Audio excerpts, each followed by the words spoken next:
Raza bovina Char-Bray, curiosidades de la raza. Esta raza bovina tiene su origen en Estados Unidos de Norteamérica.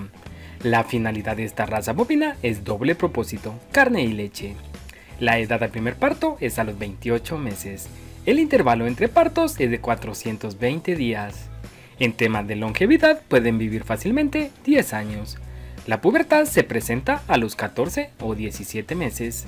La ganancia de peso diario es de 1000 gramos.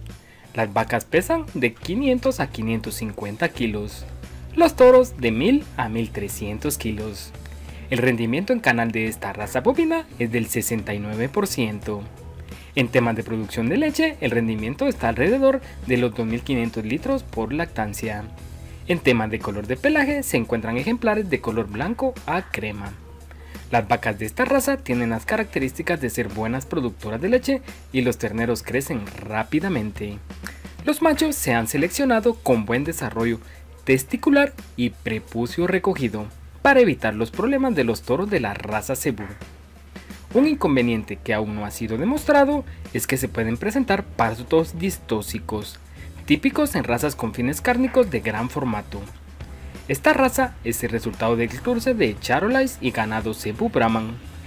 Para que un ejemplar pueda registrarse debe estar constituido con un máximo de un cuarto de sangre Brahman y un mínimo de un 16.